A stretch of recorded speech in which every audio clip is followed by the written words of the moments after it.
Right, so we're back for another sofa chat with Shins. How you doing, mate? Very good, mate. Very good. So, A bit rough after last night, though. Yeah, so just for context, last night was Feed the Dragons all vinyl series, Magical Disc Adventure. It was our first one.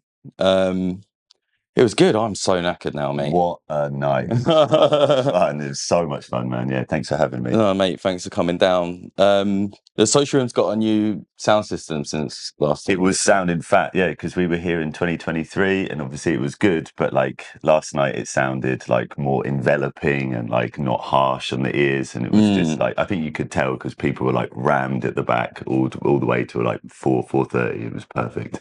Yeah, because like they've even got, I think they had speakers at the back before, but only really like tiny ones, but they've even got system in the back of the club now, which just makes it more viable, I think, to kind of stand at the back, in the middle, at the front, which I don't think they kind of had before. Everybody kind of like crowded around the front of the booth a bit too much. Also, like we were saying, like it gets like overpowered at the front, and then it's like really harsh on your ears, and even if you don't realize it is, like people get their ears get stressed and they start leaving early, don't they? So last night was it was butter. It was really good. How did you feel about mixing in the booth? Fine. It's a nice booth, to be honest. There weren't any vibration issues, which was really nice. Obviously we had a couple of tech issues as we got there with like whether the turntable was working or not, like, but that is part and parcel with vinyl. I let you deal with it. I just went out to the bathroom. But yeah, it was a really nice booth. It sounds good in there, and it's like, it's nice that it's a little bit quieter behind the speakers, so you can hear yourself a little bit better. So I've been in clubs where I'm just like struggling to hear everything over the main speakers. Yeah, because so, like, just for some context, right? Like, you sometimes, if the monitoring's not good enough or it's not positioned well enough, you get bounce back off the walls. Yes. So the sound system's firing the music down, it's hitting a wall, it's got like a half-second delay, and then you're hearing that and you're trying to mix with a half-second delay, right? And it just makes things really, really you've got a monitor, complicated. A headphone, you've got a bounce back, you're listening to like 3 different signals. It's like very difficult, and especially when you need to use your ears with vinyl so much, that can be a big problem. But last night, not at all. It's a great booth. I was struggling, I think, for the first 20 minutes, you know, like, I think that's another thing with vinyl. It's like the distance of the speakers away from you and all of these kind of like factors, right? It's not the same as mixing at home. They're intangibles. They're things that you don't really recognize, isn't it? Like, oh, that headphone, like the monitors are above me tonight, or like below me, or like far away. Yeah, that's a good point, actually, because sometimes people when you're mixing vinyl, put monitor wedges on the floor pointing at your legs. I used to hate that. No way. No way. That's the first time I've had them pointing directly down from me. I actually quite liked it. I've had that in Asia quite a lot. I remember playing at Dada Bar in Beijing, and but they were so high up, and I was having that issue actually. The monitors were so far away. It was definitely some delay and some bounce back refracting around the room, and it kind of made it hard to mix. One thing about last night, the booth is on wheels, right?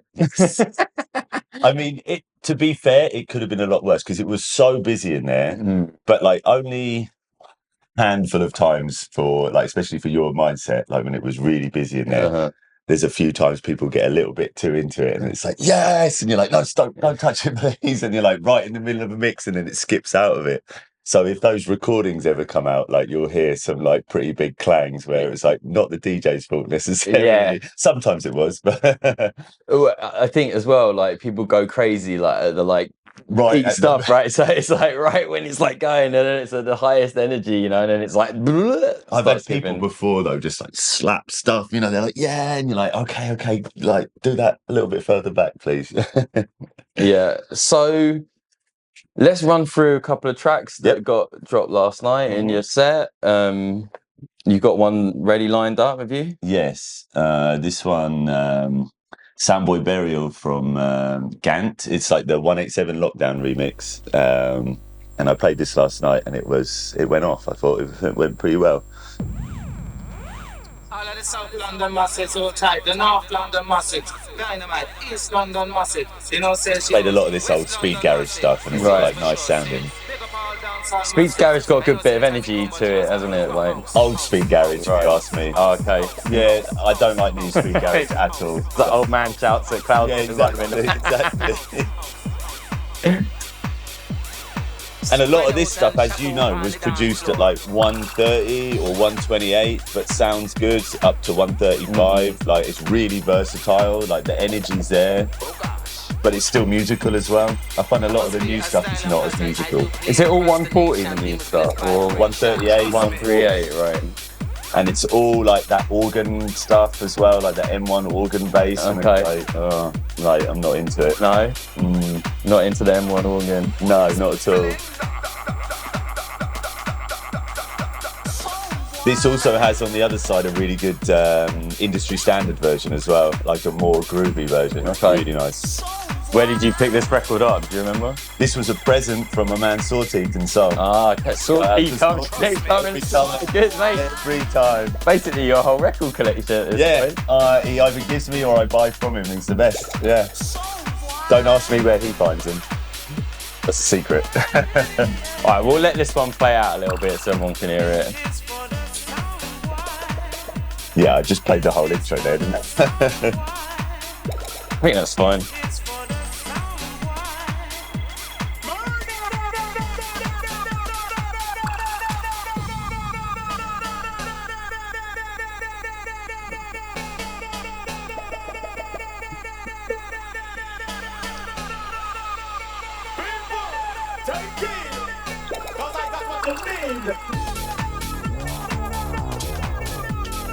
This is the place where someone starts slapping the beat. Yeah. Like, woo!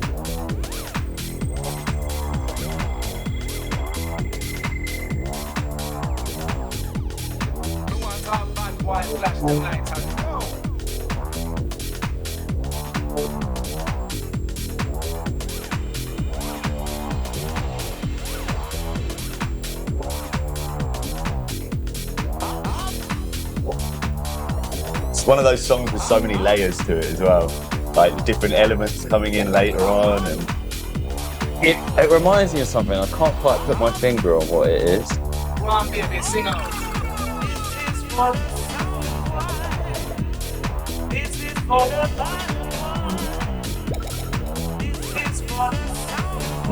also I think this music is a lot less serious than it is today.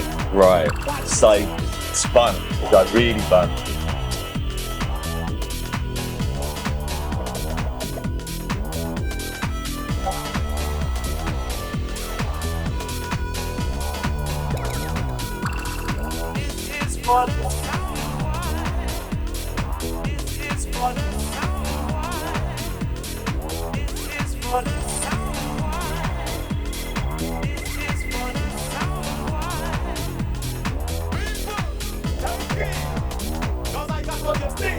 Loads of gun fingers last night, wasn't it? One thing I want to just say, like the length of these tunes. I know we brought it up before, but like, there's a lot more kind of like development of the song. Right? Yes. And it's like, these songs mix really well, you know, like a lot of good old speed garage. You can like long blends, like you've got like little vocal callbacks to each other and stuff, like nice 2-minute shot, like blends and stuff. I love it. So I played it out. Yeah.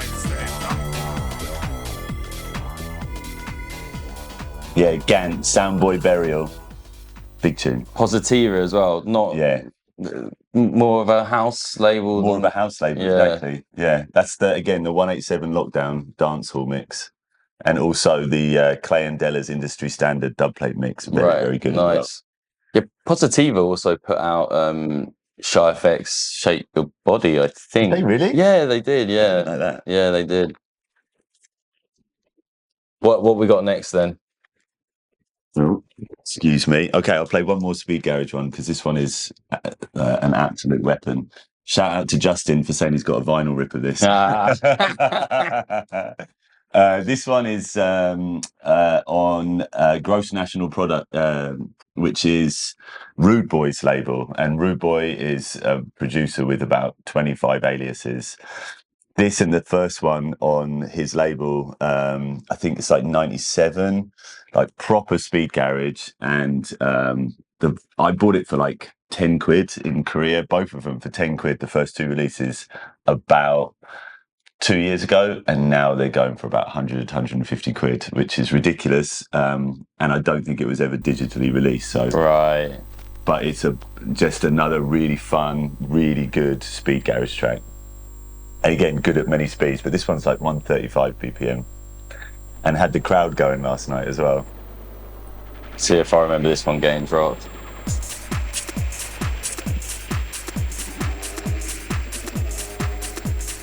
This one's got like a nice, like, it goes in real quick, you know, like quick drop. But then it's, again, so many layers to it. That's pure later.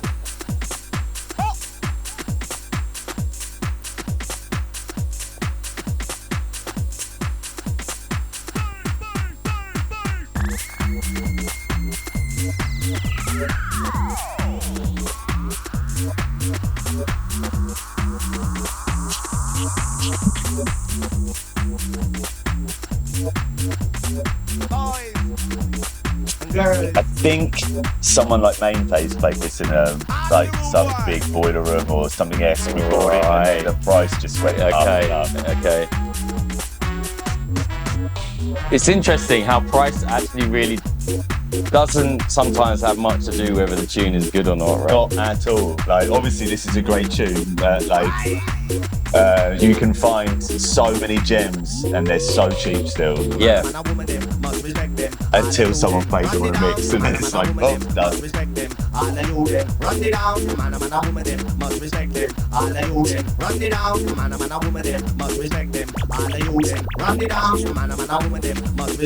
Yeah, this one, Rude Boy, Run the Dance.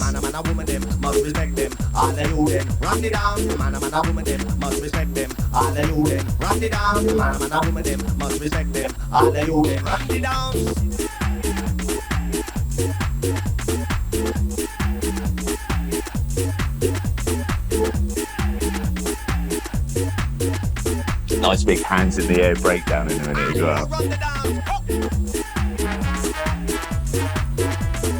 Nice.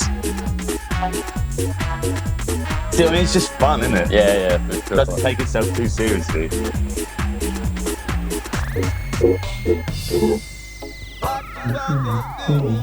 Oh, I do remember you playing this last night. There's a few videos of it on Insta. Them fed up at the people they want out. Ghetto music comes, then you have to running all the doors. What you are gonna do when the people start to shout? Them fed up at the people they want out. Ghetto music comes, then you have to running all the doors. What you are gonna do when the people start to shout? And just kicks right back in.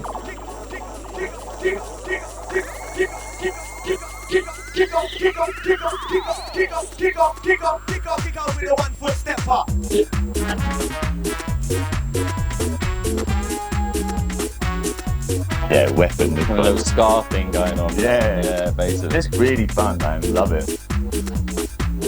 Play down. You got my voice. I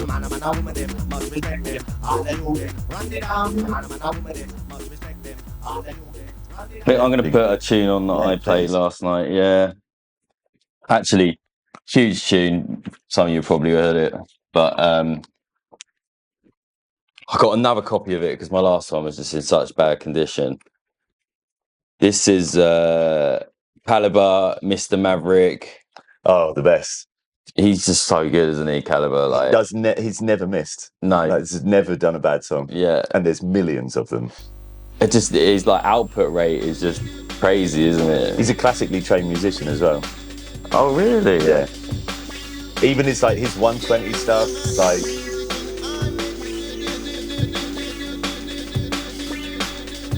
nothing makes the groove like Calibre, you know? Like, I'm not a big fan of that liquidy sound usually, like, unless it's Calibre. Right. There's a certain, like, level to it with him, right? Yeah, he stands above everybody. I think the drums are just real good as well. Some of the liquidy stuff's a bit too like two-steppy. The snares are a bit too synthetic, right? And to have so much music and to have like so much difference within one very like minimal sort of genre, right? Like, very, very special. He doesn't even like drum and bass, does he? That's what I heard. Yeah, he doesn't even like, which is probably great. He's not this, you know what I mean? He's just out on his own, doing his own thing. And he does his sets, he only plays his own productions as well, right? I mean, why does he need to play anybody else's music? It's like, it's so good. Makes me cry, this music. It's brilliant.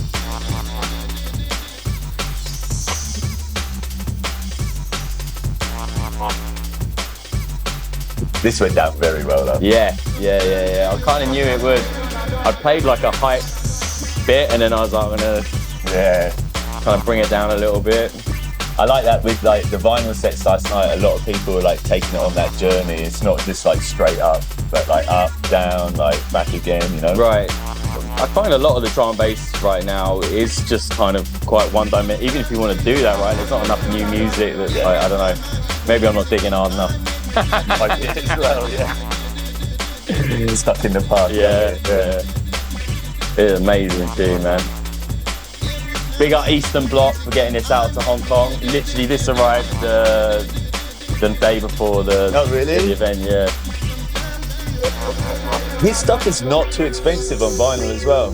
There's like so much out there. It's been repressing quite a lot of the classics, so I think that's kind of kept a control on the pricing, right? This was released on 15 quid.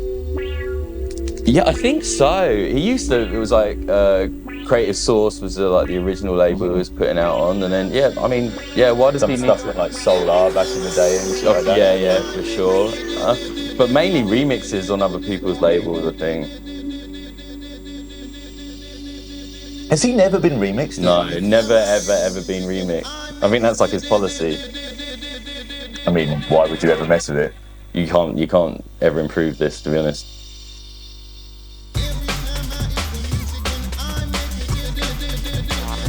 Too good. All right, we'll get this one off.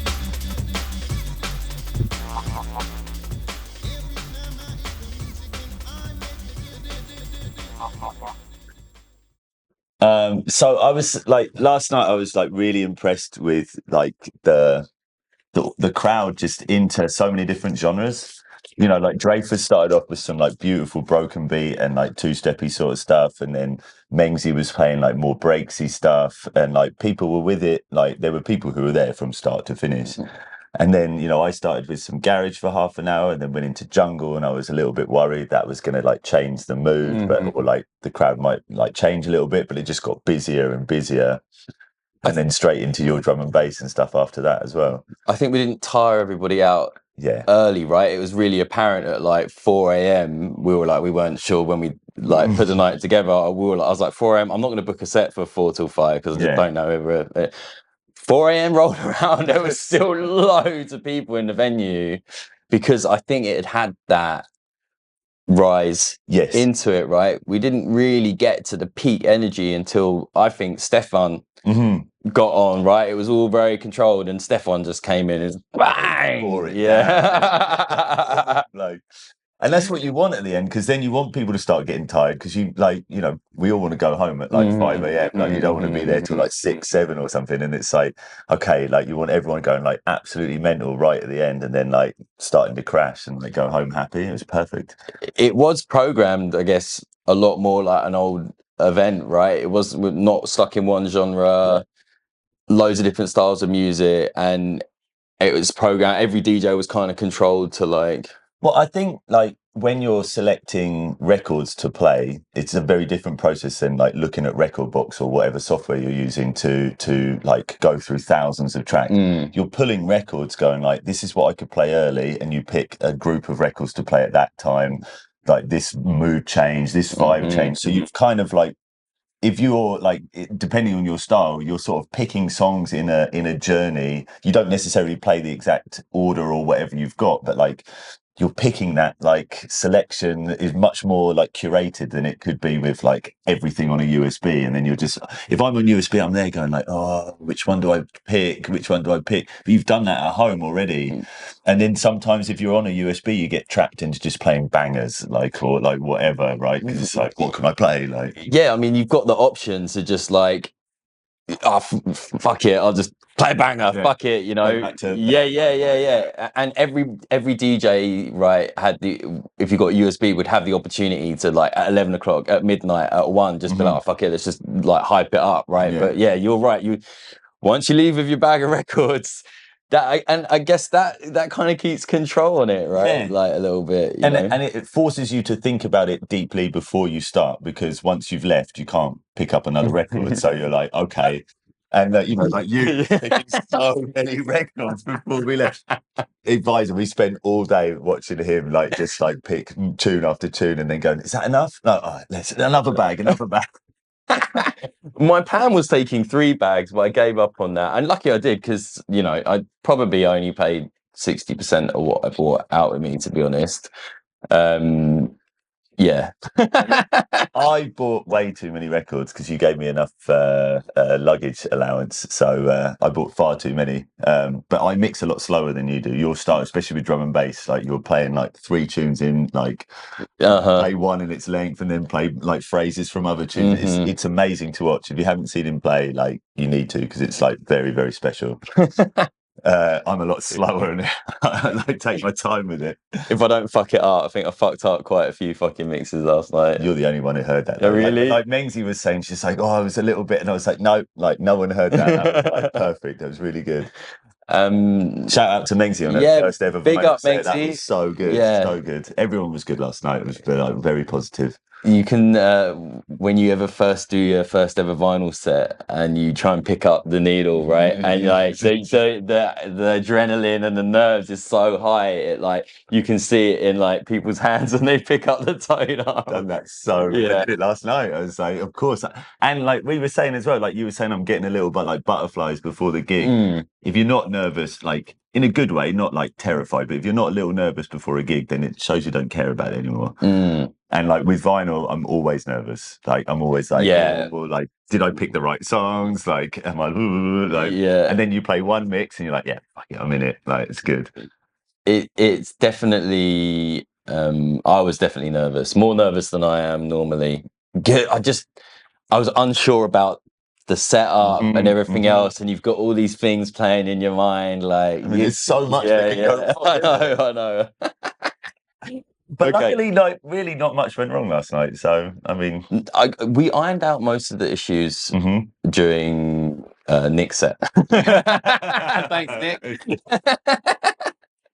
Oh, yeah, I forgot about Nick. He played some really nice... He was, like coming on for open decks, right? Yeah, so actually, you know, I'm going to hold my hands up and say we wanted to do the open decks so that if there's anyone who wants to come and give this a go, because as I say, you can do all the mixing at home that you want, right? And you can feel really solid. But once you get to mixing in the club, there's all these variables you haven't considered. So we wanted to have open decks to be able to be like, look, if you've got some vinyl or whatever, you want to come down, you want to get involved, like it's there.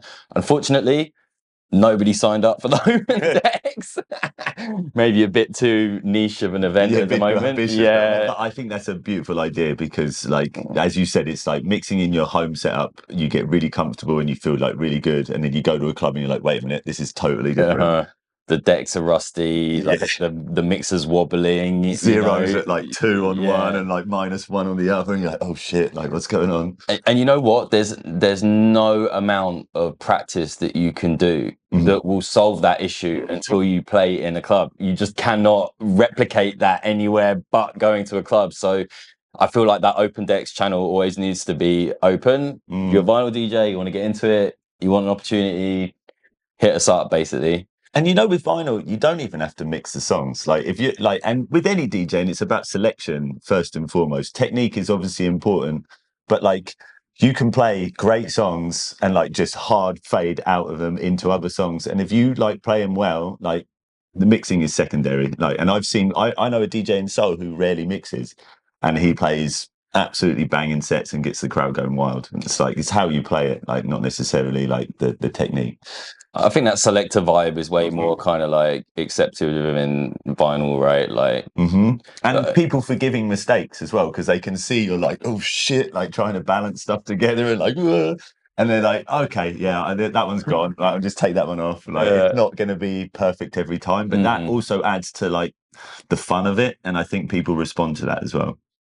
Yeah, definitely. So play another one. Yeah, let's play another one. This was a fun one. This is, if you've listened to the mix on this FTD channel, like I played this Rebel MC, Peter Bouncer, Junglist, DJ Zinc mix, and this is the original, which went down very well last night as well. Mate, we might have to make this the last thing. You might need to go in a minute.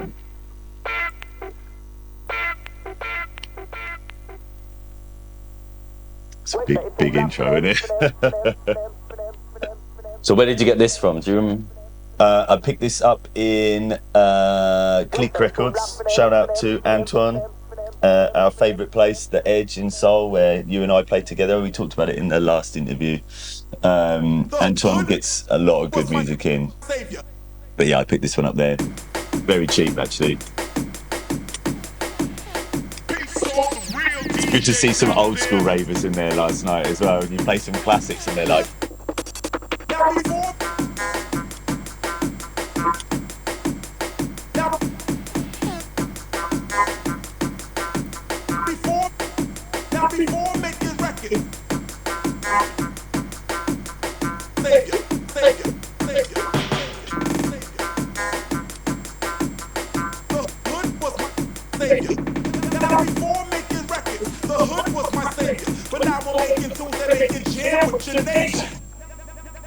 I love all these ones with the vocal chops as well, so you can just like bring them in and out, and everyone's like, oh!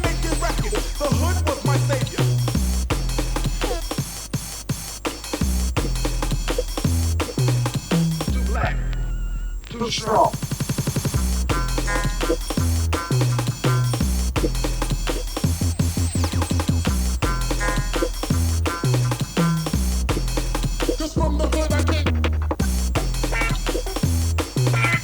This one never fails to get people going as well, especially like the vocal breakdown. Just sing along. Yeah.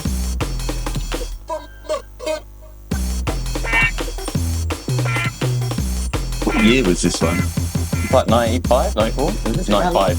No, maybe 95, 96, 95. I'll just throw around every number to get it right. One of those. When I'm right, it's telling me that I'm wrong. But I know, now I understand. Now I see your wicked plan. I'm a junglist.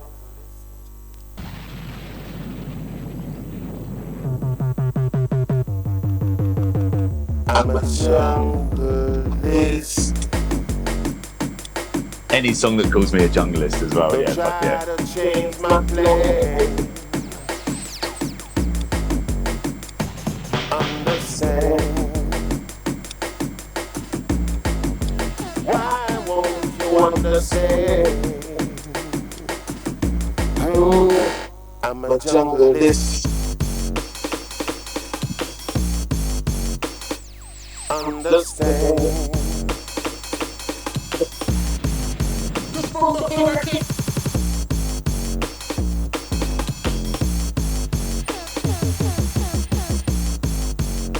Yeah, Wetfoot now. Big, mate.